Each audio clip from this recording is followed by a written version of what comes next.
Audio book वाङ्मय 13 गायत्री की पंचकोशी साधना एवं उपलब्धियां। चैप्टर 5 पार्ट 3 प्राण शक्ति का स्वरूप और अभिवर्धन। प्राण साधना योग शास्त्र की सबसे महत्वपूर्ण प्रक्रिया है। इसके लाभों का विस्तार अणिमादि जैसी अगणित रिद्धि सिद्धियों के रूप में किया गया है और ब्रह्म तेजस के रूप में उसकी आध्यात्मिक उपलब्धियों की चर्चा की गई है। प्राणायाम इस दिशा में प्रथम सोपान है। दुर्बल विकृत प्राण को बहिष्कृत कर उसके स्थान पर महाप्राण की स्थापना करना इस साधना का लक्ष्य है। संध्या वंदना जैसी नित्य कर्मों का उसे अनिवार्य आधार इसलिए बनाया गया है कि इस प्रकार प्रारंभिक परिचय तथा अभ्यास करते हुए क्रमशः आगे बढ़ा जाएं और प्राणवान बनते हुए जीवन लक्ष्य को पूर्ण करने की दिशा में अनवरत रूप से गतिशील रहा जाए। प्राण तत्व समस्त भौतिक और आत्मिक संपदाओं का उद्गम केंद्र है। वह सर्वत्र संव्याप्त है। उसमें से जो जितनी अंजलि भरने और उसे पीने में समर्थ होता है वह उसी स्तर का महामानव बनता चला जाता है। प्राण शक्ति का पर्यायवाची है। उसकी परिधि में भौतिक संपदाएं और आत्मिक विभूतियां दोनों ही आती हैं। शारीरिक परिपुष्टि के रूप में ओजस्वी, मनोबल संपन्नता के रूप में मनस्वी, सामाजिक सहयोग सम्मान के रूप में यशस्वी और आत्मिक उत्कृष्टता के रूप में तेजस्वी बन जाता है। यह चतुर्विधि क्षमताएं जिस मूल स्रोत में उत्पन्न होती हैं उसे प्राण शक्ति कहते हैं। प्राण साधना इन्हीं सिद्धियों को प्राप्त कर सकना संभव बनाती है। अंग्रेजी में श्वास के अर्थ में प्राण का प्रयोग होता है। यह भ्रम शायद इसलिए पैदा हुआ कि प्राणायाम में श्वास प्रश्वास क्रिया ही प्रधान होती है। रेचक, पूरक, कुंभक के माध्यम से प्राणायाम किया जाता है।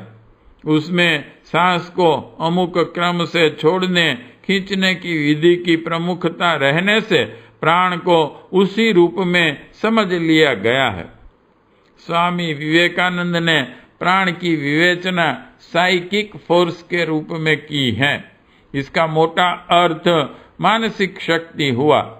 मोटे रूप से तो यह कोई मस्तिष्कीय हलचल हुई, पर प्राण तो विश्वव्यापी है। यदि समष्टि को मन की शक्ति कहें या सर्वव्यापी चेतना शक्ति का नाम दें तो ही अर्थ ठीक बैठ सकता है। व्यक्तिगत मस्तिष्कों की प्रथम मानसिक शक्ति की क्षमता प्राण के रूप में नहीं हो सकती। संभवतः स्वामी जी का संकेत समष्टि मन की सर्वव्यापी क्षमता की ओर ही रहा होगा। मानसिक एवं शारीरिक क्षमताओं के रूप में प्राण शक्ति के प्रकट होने का, प्रखर होने का परिचय प्राप्त किया जा सकता है, पर वह मूलतः इन सब जाने हुए विवरणों से कहीं अधिक सूक्ष्म है। वैदिक साहित्य में प्राण के साथ वायु विशेषण भी लगा है और उसे प्राणवायु कहा गया है। उनका तात्पर्य ऑक्सीजन, नाइट्रोजन आदि वायु विकारों से नहीं, वरन उस प्रवाह से हैं जिसकी गतिशील विद्युत तरंगों के रूप में भौतिक विज्ञानी चर्चा करते हैं। अणु, विकिरण, ताप, प्रकाश आदि को शक्ति धाराओं के मूल में संव्याप्त सत्ता से कहा जा सकता है।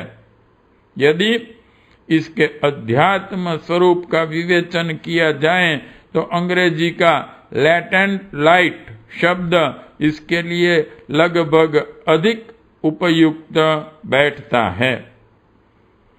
प्रश्नोपनिषद में प्राण का उद्गम केंद्र सूर्य को माना गया है। प्रश्न 1/7 में कहा गया है, यह भौतिक व्याख्या है।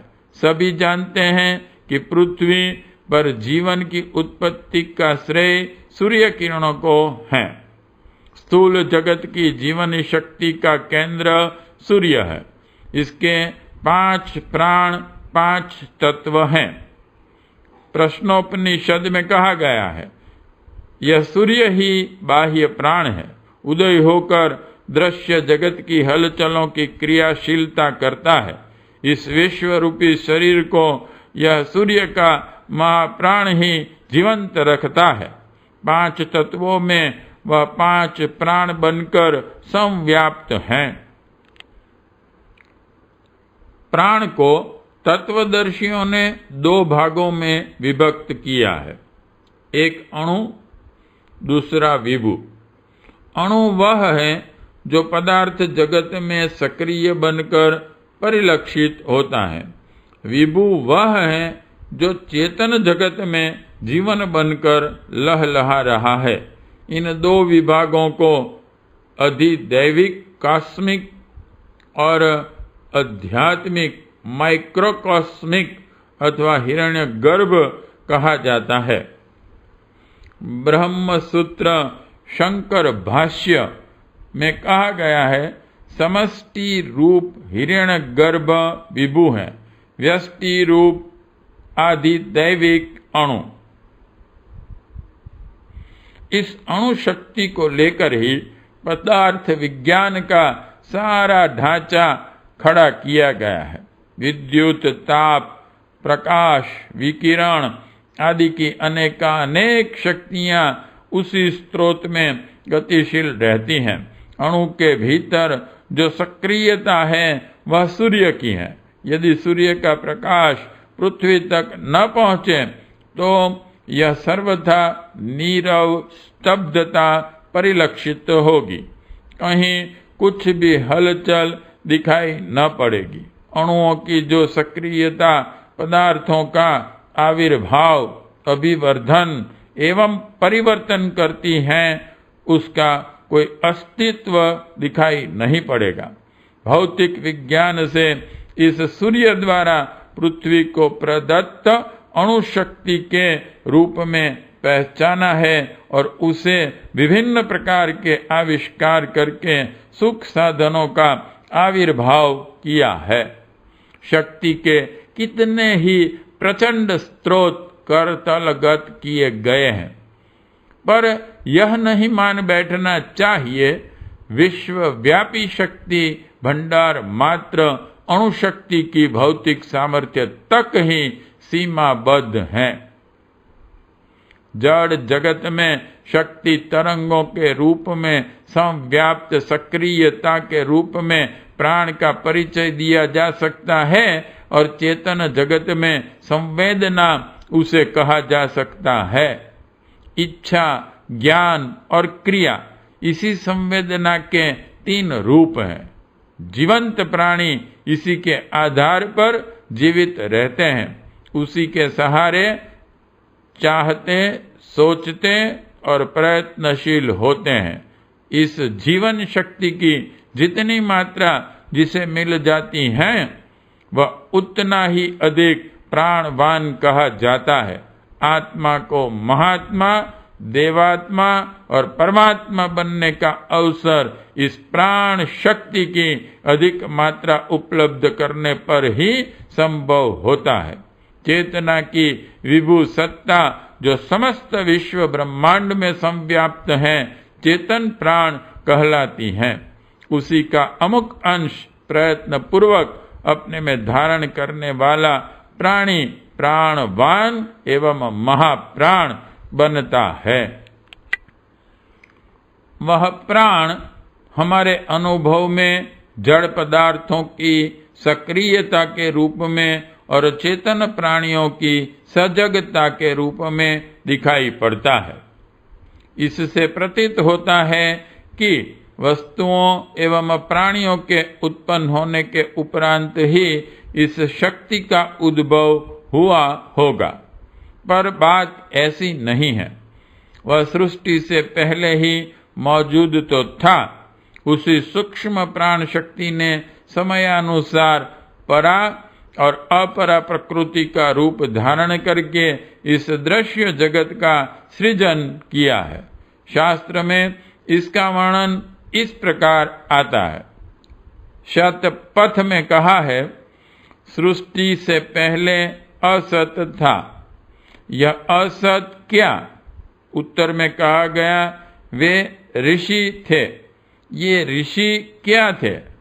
तब उत्तर में कहा गया, वे प्राण थे। प्राण ही ऋषि हैं। यहाँ असत शब्द अभाव के अर्थ में नहीं, अव्यक्त के रूप में प्रयुक्त हुआ है। प्राण सृष्टि से पूर्व भी विद्यमान था। जब दृश्य पदार्थ विनिर्मित हुए तो उसमें प्राण को हलचल करता हुआ देखा गया। यह देखना ही व्यक्त है। प्राण को ज्येष्ठ और श्रेष्ठ कहा गया है। छांदोग्य 5/1/1 में कहा है, सृष्टि से पूर्व उसकी सत्ता विद्यमान होने से वह ज्येष्ठ हैं। श्रेष्ठ इसलिए कि समस्त पदार्थों और शरीरों में उसी की विभिन्न हलचलें दृष्टिगोचर हो रही हैं।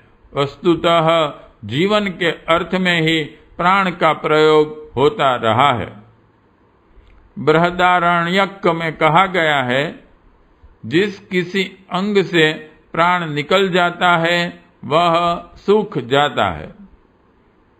संस्कृत में प्राण शब्द की व्युत्पत्ति प्र उपसर्ग पूर्वक अन्न धातु से होती है। अन्न धातु प्राण ने जीवनी शक्ति चेतना वाचक है। इस प्रकार प्राण शब्द का अर्थ चेतना शक्ति होता है। जीवनधारियों को प्राणी कहते हैं। प्राण और जीवन दोनों एक ही अर्थ में प्रयुक्त होते हैं। प्राण आत्मा का गुण है। वह परम आत्मा से इंटू ब्रैकेट पर ब्रह्म से निःसृत होता है। आत्मा भी परमात्मा का एक अविच्छिन्न घटक है। उसके अंश रूप होते हुए भी मूल सत्ताधीश के सारे गुण विद्यमान हैं। व्यक्तिगत प्राण धारण करने वाला प्राणी जब सुविकसित होता है तो वह बूंद के समुद्र में पड़ने पर सुविस्तृत होने की तरह व्यापक बन जाता है। व्यापक महाप्राण का अंश प्राणी है अथवा प्राणधारियों की समष्टि चेतना महाप्राण है। इसमें तात्विक कोई अंतर नहीं। यह शब्दों की ही हेराफेरी है। प्राण के स्वरूप को समझाते हुए शास्त्रकारों ने उसका परिचय कई प्रकार दिया है। उसे सृष्टि का सूत्र संचालक और पर ब्रह्म से निःसृत जीवन सत्ता के रूप में समझाने के लिए ही यह कई प्रकार के प्रतिपादन प्रस्तुत किए हैं। यथा प्रश्न 6/4 में कहा गया है, उसने प्राण उत्पन्न किया।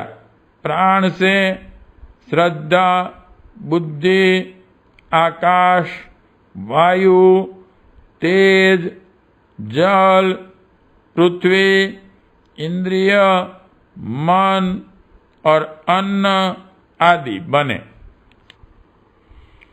जड़ से चेतन उत्पन्न होने की बात भौतिक विज्ञानी कहते हैं। आत्मविज्ञान का मत इससे भिन्न है। वह कहता है चेतना से जड़ की उत्पत्ति हुई है। जड़ में न कुछ सोचने की शक्ति है न करने की। वह निर्जीव होने के कारण अवतरण, अभिवर्धन एवं परिवर्तन की कोई क्रिया नहीं कर सकता। उसकी हलचलें चेतना की ही देन है। चेतना ही इच्छा एवं आवश्यकता के अनुसार प्राणियों के शरीर बनते और बदलते रहे हैं। इस तथ्य को तो भौतिक विज्ञानी भी मानते हैं। ऐसी दशा में चेतना को ही प्रथम मानना पड़ेगा।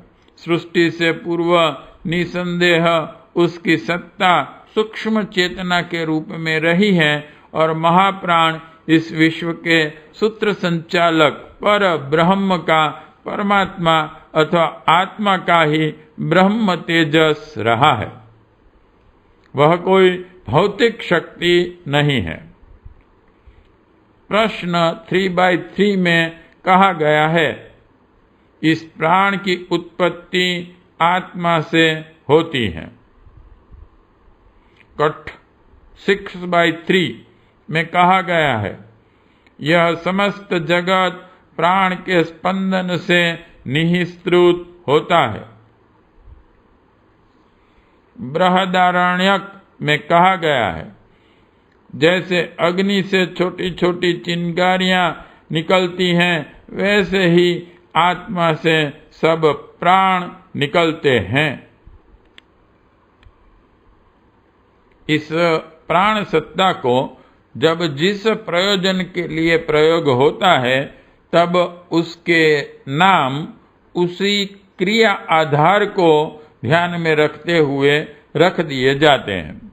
एक व्यक्ति दुकानदारी, रसोईया, चोरी आदि कई काम करता है। जिस समय उसे जो काम करते देखा जाता है, तब उसे उसी आधार पर दुकानदार, रसोईया, चोर आदि कहा जाता है।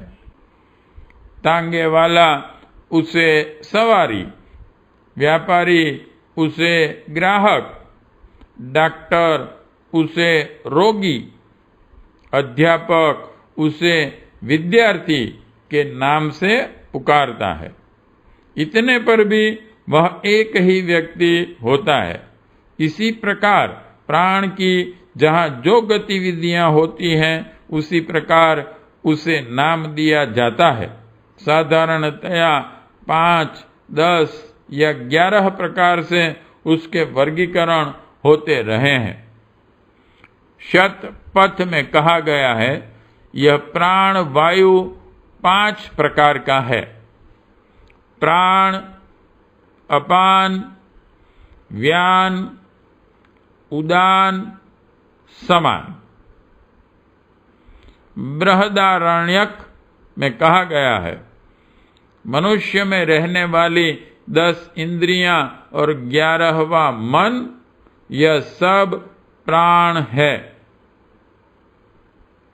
इतने पर भी उसे वायु, इंद्रियां या मन नहीं कहा जा सकता। वस्तुतः वह इस सब के भीतर काम करने वाली जीवनी शक्ति है। ब्रह्म सूत्र 2/4 में कहा गया है, यह प्राण वायु या इंद्रियां नहीं है। शास्त्रों में उसका उपदेश भिन्न रूप से किया गया है। प्रश्नोपनिषद में यह तथ्य और भी अधिक स्पष्ट कर दिया गया है। प्रश्नोपनिषद 2-3। उस वरिष्ठ प्राण ने मन और इंद्रियों से कहा, तुम मोह में मत पड़ो, मैं ही 5 रूप बनाकर इस शरीर को धारण किए हुए हूं। ब्रह्म सूत्र 2/4/9 में कहा है, यह प्राण वायु नहीं है और न वह इंद्रियों का व्यापार ही है। मुंडक 2/1/3 में कहा है। यह प्राण मन और इंद्रियों से भिन्न है। प्राणायाम को गहरी सांस लेने का फेफड़े पुष्ट करने वाला व्यायाम नहीं माना जाना चाहिए। वस्तुतः वह निखिल ब्रह्मांड में संव्याप्त चेतना के समुद्र से बड़ी मात्रा में जीवनी शक्ति अपने भीतर धारण करके सामान्य लोगों की तुलना में अत्यधिक सामर्थ्यवान बनने का परिष्कृत विज्ञान सम्मत सुनिश्चित प्रयास है।